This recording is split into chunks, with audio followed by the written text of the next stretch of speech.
नमस्कार। Social media platform पर आपका स्वागत है और आप सब देख रहे हैं सोशल मीडिया पर आज जो है हमारी मौजूदगी जो है नालंदा विश्वविद्यालय, जहां पर आज जो है खंडहर दिख रहा है और हमारे साथ मौजूद हैं उनके करुणावर्धन जी, और इसके बारे में हम इनसे जानेंगे। सबसे पहले स्वागत है हमारे चैनल में। मंगल हो, भगवान आपका कल्याण करें। आप लोग मंगल के पात्र हैं, बड़ाई के पात्र हैं, क्योंकि आप लोग जनमानस का बात यहाँ वहाँ पहुँचाने का काम करते हैं। आप लोग बधाई के पात्र हैं। अंकित जी, सबसे पहले जो है आज नालंदा खंडहर जो है आज खंडहर दिख रहा है, लेकिन इससे पहले जो है ये नालंदा विश्वविद्यालय, जहाँ पर विदेशों से छात्र पढ़ने आते थे और यहाँ लगभग जो है 10,000 छात्रों की संख्या हुआ करती थी और यहाँ छात्र आवासीय था। हाँ, और लगभग जो है 2,000 वहाँ पर जो शिक्षक थे। ये घटना जो है कैसे कैसे घटित हुई, कहा जाता है कि ये लगभग 3 महीनों से जो है वो जलता आ रहा है। इसकी पीछे की पूरी कहानी क्या है, थोड़ा बताइए। देखिए, तैमूर लंग यहाँ एक आक्रमणकारी आया था जी, जिसको हम लोग अलाउद्दीन खिलजी भी कहते हैं। वो लंगड़ करके चलता था, इसलिए उसको तैमूर लंग कहा जाता था। एक बार वो बीमार पड़ गया। ये बीमार पड़ा, एक बौद्ध भिक्षु से उनको भेंट हुआ। वो भंते जी से बताया कि आप बताइए, क्या मैं ठीक नहीं हो पाऊंगा, मेरा तबीयत ऐसा रहता है। तो उन्होंने, भंते जी ने एक पुस्तक उनको दिए, बुद्ध का पुस्तक दिए, लीजिए इसको पढ़िएगा। उस पुस्तक को पढ़ते पढ़ते वह जो है चंगा हो गया, उसका रोग खत्म हो गया। अच्छा। तो वह अनुभव किया, वो मन में चिंतन किया, विचार किया, भाई ये पुस्तक पढ़ने से ही हमारा रोग खत्म हो गया। मतलब दवा की जरूरत नहीं पड़ी, दवा का जरूरत नहीं पड़ा, डॉक्टर की जरूरत नहीं पड़ी। ना डॉक्टर की जरूरत नहीं पड़ा। इसलिए वो मन में विचार किया, ये भारत जो है आगे चलकर बहुत आगे बढ़ेगा और ये दुनिया का महाशक्ति बन जाएगा ये भारत। इसलिए इस शिक्षा को दफन किया जाए। तो उन्होंने मनुवादियों के साथ में मिल करके, यही लोग ने उसको बुलाए थे। अच्छा, वो मनुवादी किसको कहा है? ये भगवान बुद्ध के जो विरोधक थे, ये लोग, भगवान बुद्ध का धर्म जो है चरम सीमा पर था। अब इन लोगों का कहीं जगह नहीं मिल रहा था, जो आज हिंदू धर्म जिसको कहा जाता है।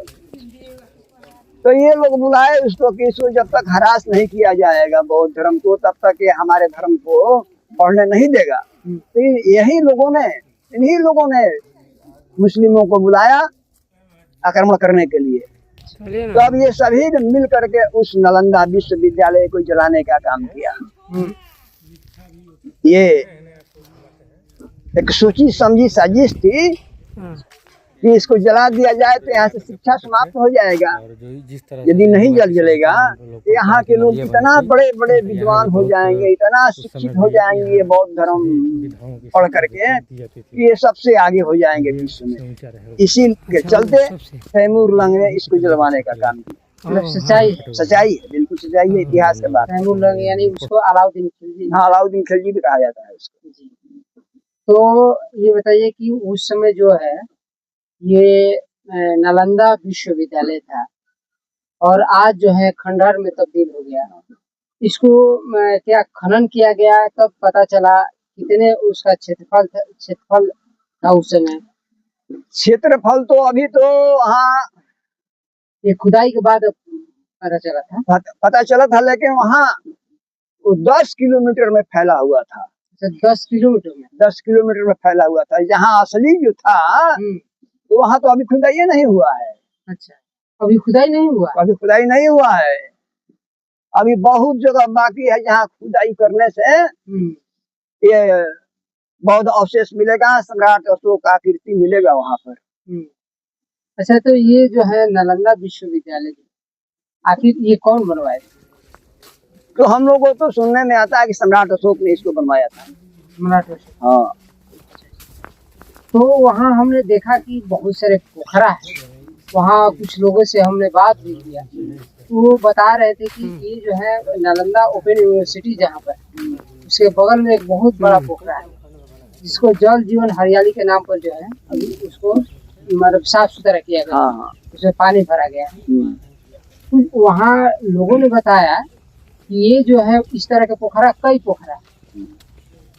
कुछ लोगों ने बताया कि 7 पोखरा है, और ये पोखरा जो है उस समय का है जब नालंदा विश्वविद्यालय के जो ईंट था, ये यही से जो है इसी मिट्टी से जो है वो ईंट बना था। ठीक है, उस तरह के 7 पोखरे कुछ लोगों ने बताया, और कुछ लोगों ने बताया कि जो है इस तरह के कई पोखरे हैं, मतलब सिर्फ 7 ही नहीं, बहुत सारे। तो इसमें सच्चाई जो है खुलकर सामने आ रही है आपसे, और हम जानना चाहेंगे इस नालंदा विश्वविद्यालय के बारे में, जो उस समय बौद्ध विहार हुआ करता था। बौद्ध विहार हुआ करता था, और बौद्ध विहार जो है आज खंडहर में तब्दील हो गया, और उसको पर्यटक स्थल बना दिया गया। देश विदेश से जो है लोग उसको देखने आते हैं। भाई उस समय के जमाने के जो है ये विश्वविद्यालय था जहाँ पर चीन, जापान, थाईलैंड, जर्मनी, बहुत सारे कई देशों के लोग, 56 देश के लोग वहाँ पढ़ने जो आते थे, छात्र पढ़ने आते थे पैदल चलकर। लेकिन आज ये वो जो है खंडहर में तब्दील हो गया। इसका इतिहास जो है कैसे बचेगा, और जो लोग इनमें साजिश करता थे, आगे चलकर जो है क्या भविष्य रहेगा भारत का? देखिए, ये पूरे भारत जो है ना, ये बौद्धों का भारत है जी। हम पूरे भारत के वासी सभी बौद्ध हैं, लेकिन बौद्ध धर्म को हरास करने के बाद मनुवादियों ने एक काल्पनिक कथा कहानी गढ़ करके, जिसमें काल्पनिक पात्र बनाया गया, उनको ईश्वर भगवान का दर्जा दिया गया, उसी में फंसा करके हमारे बौद्ध परिवार को, पूरे भारत के बौद्ध परिवार को उसी में फंसा करके रखा गया है। और आज वह हिंदू मुस्लिम कर रहा है। जो जितने जो हिंदू कह रहे हैं अपने आप को, जो भारत के मूल निवासी हैं, वो सभी बौद्ध हैं। सभी बौद्ध हैं, गारंटी के साथ बोल रहे हैं, बिल्कुल गारंटी के साथ बोल रहे हैं कि सभी बौद्ध हैं, सभी बौद्ध हैं। बौद्ध धर्म जो है कल्याणकारी धर्म है, विकास करने का धर्म है, मंगल का धर्म है, शिक्षा का धर्म है। ये अंधविश्वास का धर्म नहीं है कि बुद्ध का पूजा करने से, धम्मपद का पाठ करने से आपका कल्याण होगा, आपका मंगल होगा। बुद्ध ने कहा, उनका त्रिशरण का जो पहला शरण है, बुद्धं शरणं गच्छामि जिसको कहा जाता है, उनके कहने का उद्देश्य यही था कि बुद्धि विवेक के शरण में जाओ, यानी स्वयं को जगाओ। तुम सोया हुआ है, बुद्ध का कहना है कि तुम सोया हुआ है और जग कर जीवन बिताओ। जो व्यक्ति जग कर जीवन बिताता है वहां कोई चोर प्रवेश नहीं करता है। चोर मतलब गलत कोई प्रवेश नहीं करेगा उसमें। जिस प्रकार कोई संतरी किसी संपत्ति का रखवाली करता है और रात भर जगा रहता है कि कोई चोर उसका यहाँ चोरी न कर ले, उसी प्रकार हर इंसान को चाहिए कि सजग रहकर जीवन जीना चाहिए, सचेत रह करके जीवन जीना चाहिए। कि जो मैं सजग रहने का मतलब क्या है, जो मैं कार्य कर रहा हूँ, जो मैं वाणी बोल रहा हूँ, किसी के साथ जो व्यवहार कर रहा हूँ, वो सही हो रहा है, गलत हो रहा है। सही मैंने समय भगवान बुद्ध बताए थे, ये समय कुछ समय की भाषा है जिसको सही करेक्ट। तो ये बौद्धों का देश है। भारत की भूमि को जहाँ भी खुदा जाए बुद्ध और अशोक निकलेंगे, इसके सिवाय कोई नहीं निकलेगा यहाँ पर। हम्म, जितने भी ये आडंबर दिखाई दे रहा है, ये मठ मंदिर दिखाई दे रहा है, बुद्ध के समय एक भी मंदिर नहीं था। बुद्ध के जन्म से पहले कोई मठ मंदिर तो नहीं था, कोई धर्म नहीं था, कोई धर्म नहीं था, कोई धर्म गुरु नहीं था। ये आर्य लोग जो थे अपने मन से वैदिक यज्ञ कराते थे, जिस यज्ञ में 302 जानवरों की बलि दी जाती थी। अच्छा। अगर छक कर ये लोग वह मांस खाते थे, पीते थे। जो सोमरस कहा जाता है यज्ञ, हिंदू धर्म में सोमरस का वर्णन किया गया है। सोमरस का मतलब होता है एक नंबर का शराब। अच्छा, सोमरस मतलब शराब। शराब होता है, शराब। सोमरस मतलब वो घड़ा में रखा जाता था, और जो हवन कुंड बनता था, जो आज घी सकली जलाया जाता है इसमें, हाँ, उस समय उसमें लकड़ी जब पूरा अपना आग बना लेता था तो उसमें मांस का टुकड़ा डाला जाता था। अच्छा। मांस का टुकड़ा, और वो मांस का टुकड़ा बचता था, जब पक जाता था तो वह सोमरस अगर वह मांस ये लोग खाने का काम करते थे। यही उस समय का धर्म था। बुद्ध ने इसका विरोध किया। जब उनका प्रादुर्भाव हुआ बुद्ध का, तो इसका विरोध किया। ये कैसा धर्म है? हत्या करना ही धर्म है, किसी का गर्दन काटना ही धर्म है, तो अधर्म किसे कहा जाएगा? ये धर्म नहीं है, बिल्कुल अधर्म है। उस समय बुद्ध के समय में मगध के राजा अजात शत्रु जो था, बुद्ध के धर्म को अपनाया। उनके पिता भी अपनाए थे, बिंबिसार भी अपनाए थे।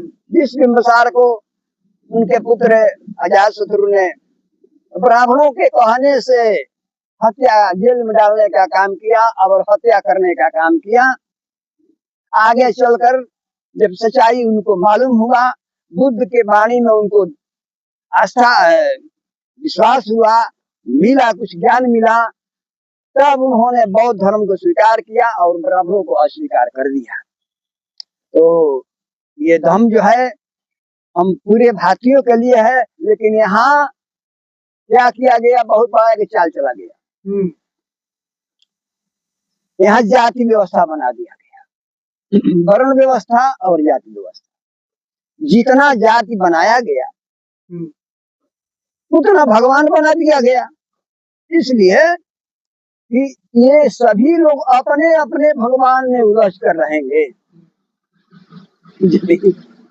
एक ही भगवान रहते, बूढ़े होते तो सबको बुद्ध, सभी लोग बुद्ध को मानते, तो सब लोग एक पक्ष में हो जाते, मजबूत होते ना जी। तो जितना जाति बनाया उतना भगवान बनाया। यदि खूब डालने के,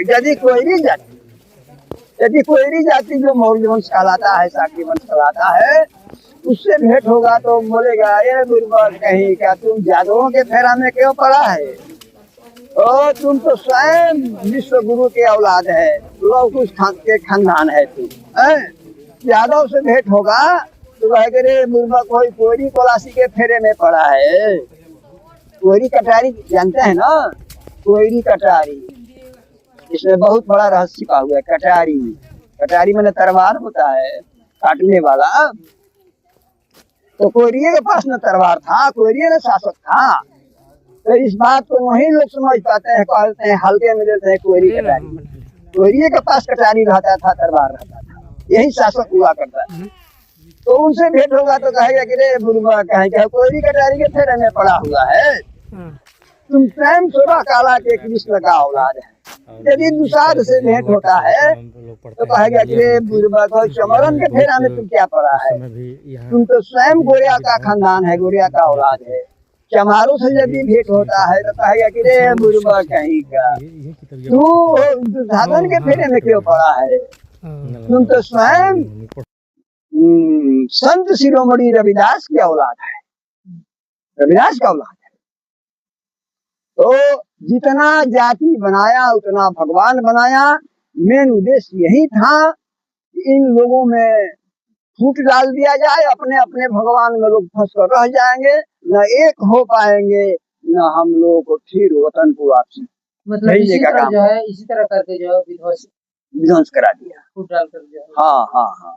तो आप जो है, आपसे जानना चाहेंगे पंडित जी कि जो इतिहास अभी जो है इतिहास को विध्वंस कर दिया गया, उसके जो नालंदा विश्वविद्यालय था खंडहर में तब्दील हो गया, वैसे लोगों के लिए, वैसे जिन्होंने उस तरह के कुकृत्य किए, वैसे लोगों के लिए क्या करिएगा? अब देखिए, यहाँ तो न जाने सच्चाई क्या है, लेकिन हमको सुनने में आता है कि 52 लाख छात्र परीक्षा दिए थे नीट का। ये क्या हो रहा है? वही तो काम हो रहा है, ये वही तो काम हो रहा है, जलाने वाला वही काम तो हो रहा है, दूसरे विधि से हो रहा है, वही हो रहा है। रूप बदल गया है केवल कि भारत के मूल निवासियों को बच्चा पढ़ न पाए, बड़ा आदमी न बन पाए। मोदी जी जितने भी भारत में सरकारी स्कूल है उन सबको बंद करा रहे हैं।